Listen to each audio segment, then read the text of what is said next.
editorial publicada por el diario El País de España el pasado 3 de marzo se consigna un nuevo debate en torno a la ética de la inteligencia artificial, y es que al parecer las empresas de IA que no se cuadren con las políticas de Donald Trump están destinadas a ser vetadas. ¿Qué ocurrió? Recientemente el presidente de Estados Unidos mandató a las agencias federales a que dejen de utilizar la herramienta de inteligencia artificial generativa Claude, desarrollada por la empresa Anthropic, y el veto vino porque esta firma exigió garantías de no usar su inteligencia artificial para vigilar a los estadounidenses, ni para controlar armas, ni supervisión humana. Pero a esto se suma otro veto, esta vez por parte de los propios usuarios, que se han reportado, porque se han reportado, digo, la desinstalación masiva del chat GPT, precisamente por sí permitir su uso a Trump con fines militares. ¿De qué hablamos exactamente? Se lo vamos a preguntar a nuestra siguiente entrevistada. Ella es Gabriela Arriagada, académica de la UC e investigadora del Centro Nacional de Inteligencia Artificial CENIA, y actualmente dirige el grupo de ética del proyecto LATAM GPT en CENIA. Gabriela, ¿cómo estás? Muchas gracias por estar con nosotros esta tarde. Gracias, Mirna. Feliz de estar acá y debatiendo algo tan importante como esto. Absolutamente. ¿Te parece que nos ayudes a entender qué fue lo que pasó exactamente con esta empresa Anthropic y cómo hoy día la inteligencia artificial está siendo, digo, utilizada para fines militares? Sí, bueno, la verdad es que lo que nosotros estamos viendo es un apoyo directo que ha declarado Sam Altman, quien es la cabeza de OpenAI, los responsables de ChatGPT, en el Ujú. uso de inteligencia artificial generativa, entre ellas sus modelos de lenguaje, que son los que nosotros conocemos, estos chatbots, para fines militares y para otros fines que quizás pueden traspasar algunos derechos fundamentales de las personas, temas de vigilancia y autonomía. Y desde esa perspectiva es bastante preocupante porque esto tensiona, es una tensión tecnológica, ética y política, porque desde una perspectiva sociotécnica, que es la perspectiva que yo trabajo, es importante Ujú. entender que la inteligencia artificial, a pesar de que nosotros lo veamos como esta herramienta, ¿cierto?, que procesa datos, nunca es neutra. Y estos sistemas de inteligencia artificial se desarrollan, se entrenan y se despliegan bajo estas estructuras de poder. Por lo tanto, instituciones políticas, modelos económicos imperantes pueden estar torciendo la mano, y cuando observamos decisiones como el veto a Claude, que es el chatbot de Anthropic, Ujú. los acuerdos militares que ha impuesto OpenAI, lo que estamos viendo ya no es simplemente una discusión técnica sobre seguridad o sobre eficiencia en el uso de estos modelos, sino que estamos frente a una disputa política sobre quién está controlando las infraestructuras de inteligencia artificial y con qué fines. Y eso en realidad es algo que varias personas dentro de la ética de la IA preveíamos que podía ser posible, y por fin llegó en romper esa esfera y transformarla en una discusión política. No, tremendo, Gabriela, porque fíjate que puntualmente, como tal como tú decías muy bien, esta empresa Anthropic, dirigida por Darío Amodei, dijo dos cosas. Dijo, no a la vigilancia masiva, la empresa le exige garantías de que su IA no se utilice para espiar de forma masiva a los ciudadanos estadounidenses. Y lo segundo, control humano en combate. Exigen además que la IA no forme parte de los sistemas de armas autónomas que operen sin supervisión humana directa. Y ante esto, Trump dijo que una empresa privada no podía estar tomando definiciones de esta naturaleza, pero además le impuso severas sanciones en el sentido de que la convierte en una empresa que amenaza a la cadena de suministro, y por lo tanto la puede llevar a la quiebra porque le va a impedir tener contacto con cualquier empresa que tenga negocios con el Estado. Entonces, estamos frente a un nuevo fenómeno, ¿no es así, Gabriela? ¿Qué impacto esto tiene para el resto del mundo? La verdad es que esto es bastante preocupante porque esto se trata de infraestructura, ¿cierto? Nosotros podríamos pensar, bueno, quizás una manera de frenar el desarrollo de una empresa, pero en realidad el mensaje que se está dando es condiciones de uso. Se está diciendo, bueno, si tú quieres defender valores como la privacidad de los ciudadanos a través de evitar uso en defensa, en vigilancia o en armamento, lo que está haciendo básicamente el gobierno de Trump es decir que se condiciona el uso de las tecnologías, ¿ya? Y lo que está haciendo Anthropic al mismo tiempo con esa respuesta es establecer una frontera ética, una frontera ética que se había evitado hasta cierto punto trazar de manera tan explícita. Estas eran discusiones que siempre se tenían, pero ahora estamos en un terreno en el cual hay que tomar cierto partido respecto a qué significa una gobernanza global de la inteligencia artificial que sea efectiva y directa. Ujú. El problema es que en el escenario actual geopolítico que tenemos, las fronteras éticas suelen erosionarse rápidamente, sobre todo en temas de tecnología donde no tenemos regulaciones estandarizadas y donde las potencias están percibiendo la inteligencia artificial como una tecnología estratégica. Ya estamos hablando de algo comparable a nivel global como el desarrollo nuclear. Las tecnologías de inteligencia artificial pueden tener esa multiplicidad de usos y de impactos sociales y políticos y por lo tanto la presión para acelerar su incorporación en el ámbito militar, en realidad lo que se está tratando de hacer es desplazar el debate ético que podría hacernos llegar a acuerdos fundamentales para proteger a los ciudadanos y a las diferentes fronteras del mundo. Claro, ahora, Gabriela, lo que nos ha ocurrido con esta noticia, digamos, para muchos que no estamos tan directamente relacionados con esta temática, es que, por ejemplo, se haya usado inteligencia artificial para la llamada, comillas, sustracción de Nicolás Maduro de Venezuela. O sea, ¿cuál es el alcance entonces que tiene hoy esta herramienta para fines militares? La verdad es que nadie tiene completa claridad, siempre hay secretos en todo esto, pero el potencial de la herramienta está, ¿ya? Yo siempre he Ujú. dicho, la inteligencia artificial en sí misma no viene a ser el bien y el mal, sino que depende del control humano. Cuando nos preguntamos quién decide y cómo deciden usar la inteligencia artificial y con qué límites, la respuesta es una respuesta ética, es una respuesta social y técnica. Y la decisión de esto hoy en día está fragmentada, ya fragmentada entre actores que tienen poderes muy desiguales. Tenemos un Estado como el de Estados Unidos, una gran potencia que puede utilizarla con fines políticos y militares, ¿cierto? Para obtener ciertos hitos. Y al mismo tiempo esto está en completo opuesto, es una simetría con lo que la sociedad civil puede exigir. ¿Ya? Esto puede estar ocurriendo, hay una simetría en este tipo de decisiones que siguen siendo muy unilaterales. Están ocurriendo estos vetos tecnológicos, estas alianzas militares, y básicamente nos estamos olvidando de que acá tiene que existir un puente entre el humano y la máquina, ¿ya? Tiene que haber una responsabilidad social exigible y los límites hasta este punto están fijados también por cuáles van a ser los objetivos clave que pueden tener diferentes gobiernos. Si no alcanzamos cierta noción global de ética, cuál es el límite que no vamos a cruzar, podemos seguir viendo el uso de inteligencia artificial con diferentes fines según también las expectativas políticas que puedan tener otros países.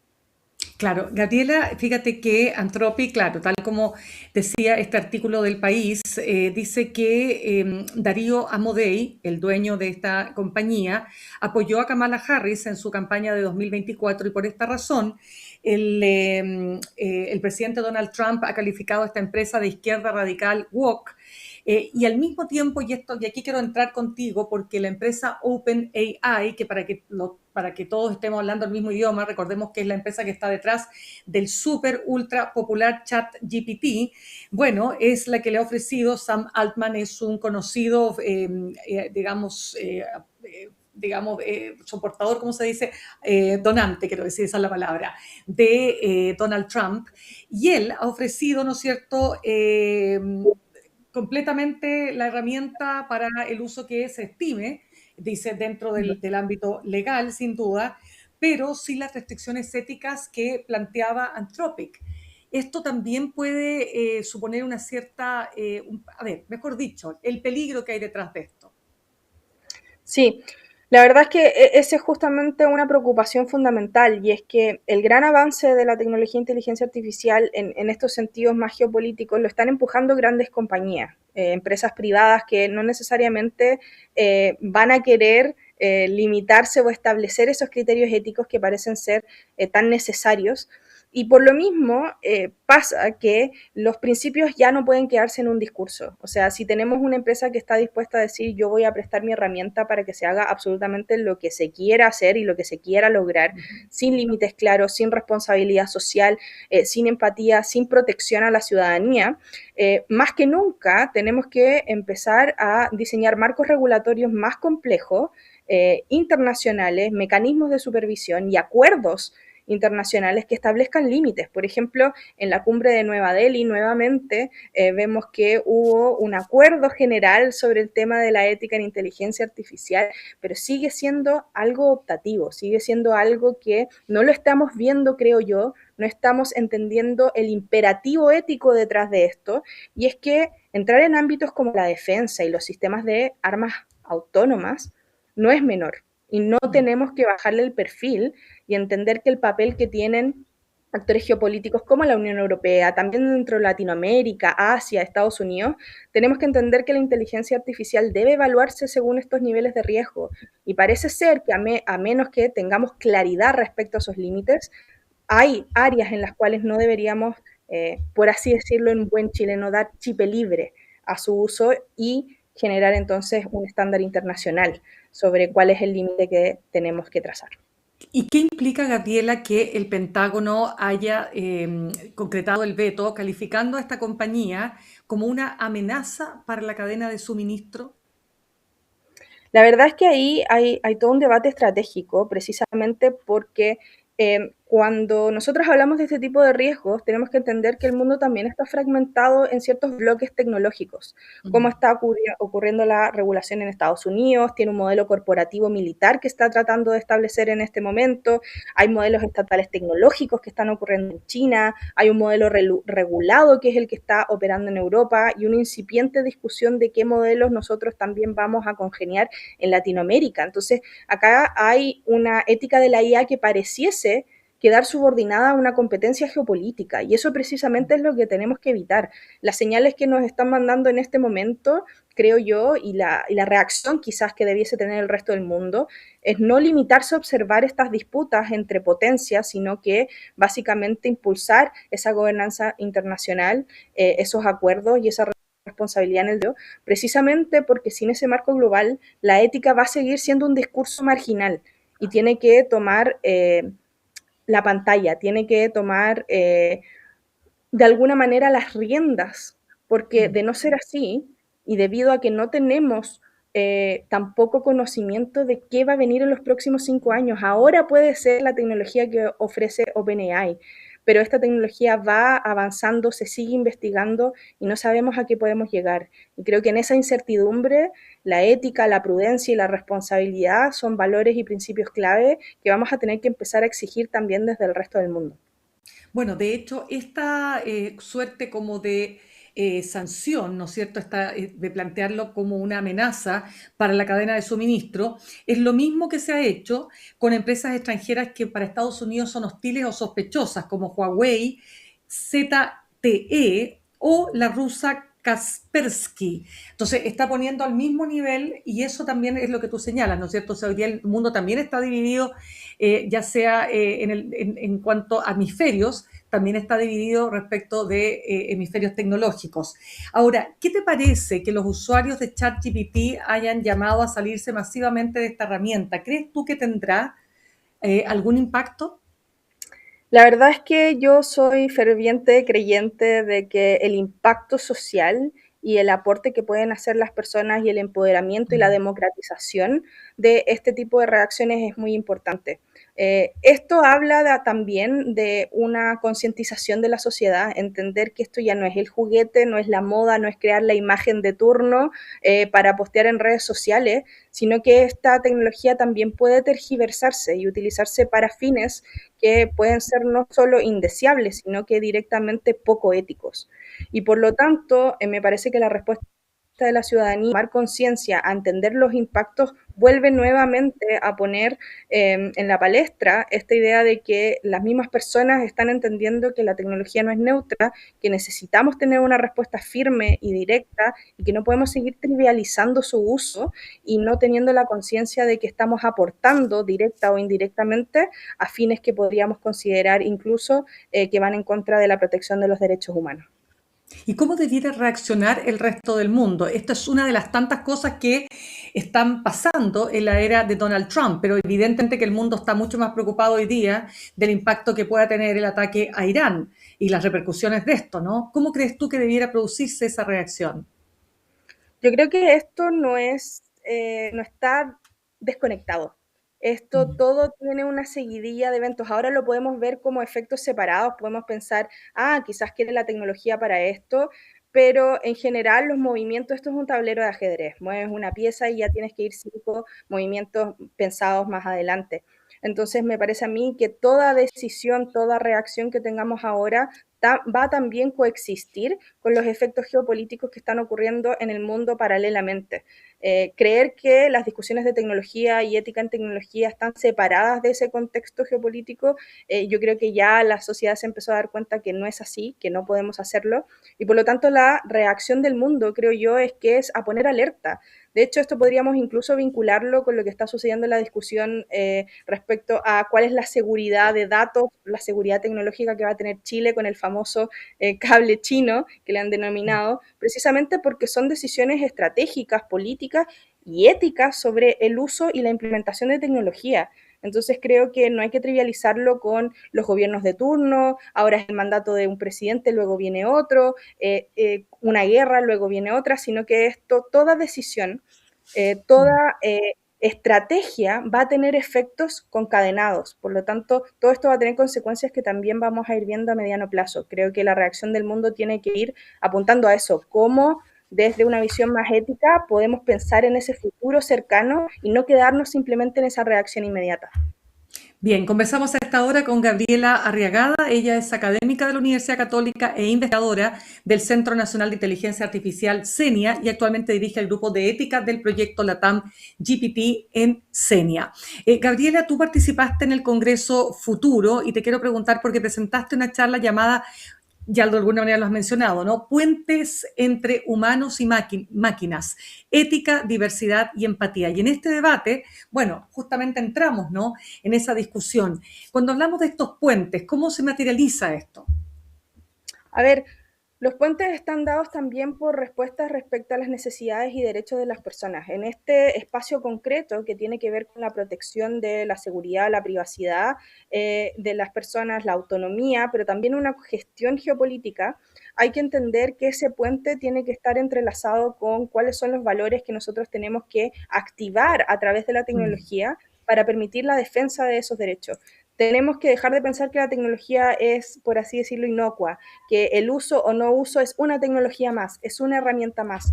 La verdad es que debido a las características que tiene, al poderío tecnológico y económico que mueve el desarrollo de la inteligencia artificial, no es trivial decir para qué se va a usar o que no, o que un gobierno decida desarrollarla, limitarla o sacarle provecho con fines de guerra. Creo que todas esas preguntas fundamentales se basan justamente en una discusión respecto a cuál va a ser la postura también respecto a la protección de estos derechos humanos, respecto a la protección estratégica del país, la región que vamos a tener. Entonces, el puente entre humano y máquina acá tiene mucho que ver con cómo vamos a protegernos de Mm. aquellas consecuencias previstas e imprevistas del mal uso de esa tecnología. Gabriela, para ampliar un poco también los elementos que están relacionados con este tremendo tema, ¿no? Que cada día que pasa, cada semana, cada mes, se acelera de manera exponencial la evolución que tiene. Entonces, como que nos quedamos cortos y tenemos que volver a actualizar.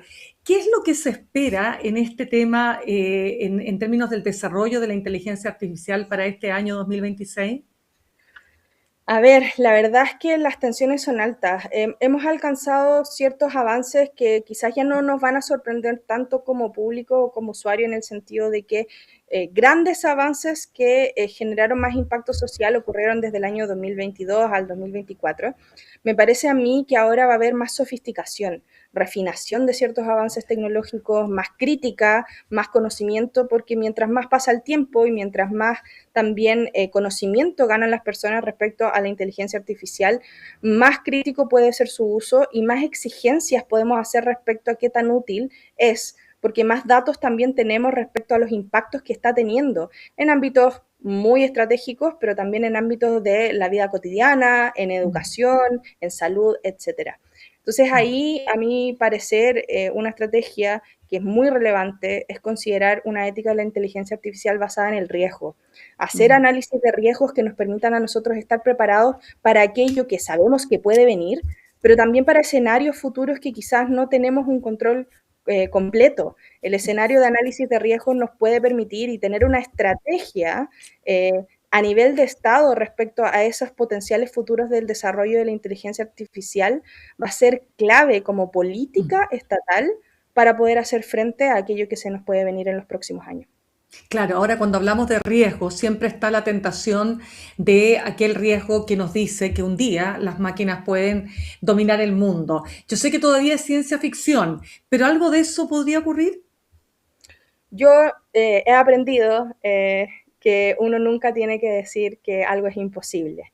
La verdad es que el avance científico nos ha demostrado también nuestra ignorancia. Estamos en constante avance, en constante conocimiento de nuestros propios conocimientos y también de lo que puede llegar a ser la tecnología.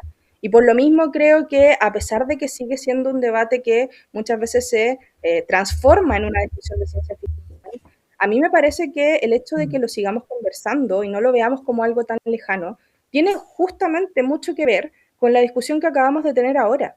O sea, si los intereses efectivamente, si los incentivos están puestos por personas que quieren lograr un objetivo concreto, que quieren desarrollar un tipo de inteligencia artificial más autónoma, ¿por qué no podría eso desarrollarse en el tiempo? La pregunta clave acá es, ¿queremos hacerlo? ¿Estamos preparados para algo así? ¿Qué salvaguardas nosotros estamos considerando para ese desarrollo?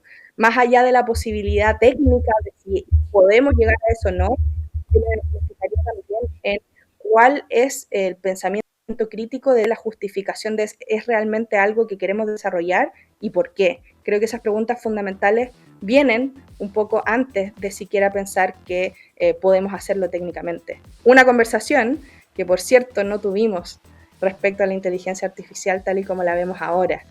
Seguía siendo algo demasiado técnico y cuando llegó en su desarrollo a un impacto social, no estábamos preparados, a pesar de que desde los años 60 e incluso antes ya se venía previendo que esto iba a suceder. Entonces creo que hay lecciones aprendidas que debiésemos ser capaces de ejecutar en vistas a lo que se nos viene en las próximas décadas. Gabriela Arriagada, académica de la UC e investigadora del Centro Nacional de Inteligencia Artificial, CENIA, queremos darte las gracias por haber estado con nosotros esta tarde. Muchas gracias a ti y muchas gracias a todos quienes nos escuchan.